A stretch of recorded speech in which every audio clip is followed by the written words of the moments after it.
आज की जो सच्ची घटना मैं आपको सुनाने जा रहा हूँ, ये सच्ची घटना है उत्तराखंड प्रदेश की। वहाँ का एक जिला है पौड़ी गढ़वाल। वहाँ एक लाश पड़ी हुई थी। पुलिस ने उस लाश को कब्जे में लिया और पोस्टमार्टम के लिए भेज दिया। पोस्टमार्टम रिपोर्ट को देखने के बाद पुलिस सन्न रह जाती है। दरअसल जो लाश मिली थी उसकी अभी तक एक्सीडेंट मान रहे थे सब लोग, लेकिन वो एक्सीडेंट नहीं था बल्कि एक मर्डर था। अब पुलिस ने जो हाईवे के किनारे लगे हुए सीसीटीवी कैमरा थे, उन सभी सीसीटीवी कैमरे को खंगालना शुरू किया, लेकिन एक गाड़ी SUV 500 मिलती है जिसपे पुलिस को थोड़ा शक होता है। अब इसके बाद पुलिस ने उस गाड़ी का जो नंबर था उसको निकलवाया। पता चलता है कि ये एक व्यक्ति का है जिसका नाम रविंद्र सिंह है।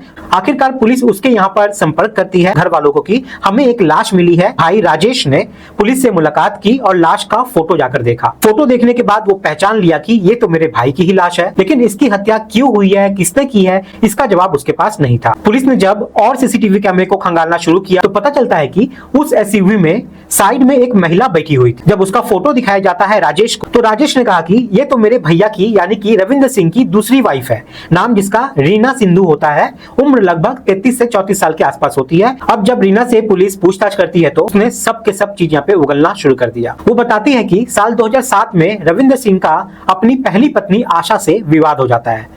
फिर रविंद्र से सब कुछ छोड़ छाड़ कर यहाँ पर देहरादून आकर रहना शुरू कर देता है। उस वक्त उस लड़की की जो उम्र थी वो लगभग 17 से 8 साल के आसपास। उस दौरान इन दोनों को प्यार हो जाता है। समय के साथ ये दोनों साल 2011 में शादी भी कर लेते हैं और यहाँ रविंद्र का अच्छा खासा बिजनेस भी शुरू हो जाता है। इसलिए उसने रामगंगा बिहार में वहाँ पर एक मकान अपनी पत्नी को गिफ्ट किया। आज साल 2025 में उस मकान की कीमत लगभग 3 करोड़ से ज्यादा बताई जाती है। रविंद्र को अपनी दूसरी पत्नी से एक बेटी भी होती है। अब यहाँ पे इस दौरान उसकी पत्नी रीना को मन होता है कि क्यों ना एक कोर्स किया जाए फिजियोथेरेपिस्ट का।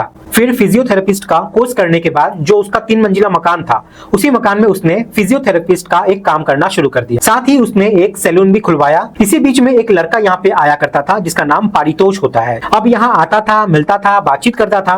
इसी बातचीत में इन दोनों की दोस्ती हो जाती है। दोस्ती फिर प्यार में बदलती है और प्यार के साथ साथ इन दोनों में फिजिकल रिलेशन जो है वो भी बनना शुरू हो जाता है। दिसंबर 2024 को रविंद्र सिंह के ऊपर बहुत कर्ज हो जाता है। उसका जो बिजनेस व्यापार था वो ठप हो रहा था। एक दिन वो अपनी पत्नी रीना सिंधु से पास जाता है और जाकर कहता है कि रीना, मैं इस मकान को फिलहाल के लिए बेचना चाहता हूँ। जैसे ही रीना ने ये बात सुनी, रीना कहती है कि उसका जो फिजियोथेरेपिस्ट का वर्क है वो धंधा पूरी तरीके से यहाँ पे चौपट हो जाएगा, जिससे उसकी इनकम जो है वो पूरी तरीके से बंद हो जाएगी। इसलिए उसने सोचा कि ये मकान तो किसी भी कीमत पर बिकेगा नहीं। एक दिन उसकी पत्नी कहती है कि पारितोष नाम का उसका एक पेशेंट है, तुम एक काम करो, तुम उसके घर पे चले जाओ और उसके घर पे रहना। 31 मई 2025 को वो वहां पर पहुंच जाता है। रविंद्र सिंह को बहुत सारी शराब पिलाता है। उसने उसे तब तक मारता रहा जब तक उसके प्राण नहीं निकल जाते। आखिरकार 21 जून 2025 को पत्नी पकड़ी जाती है, साथ ही उसका प्रेमी भी यहाँ पर पकड़ा जाता है।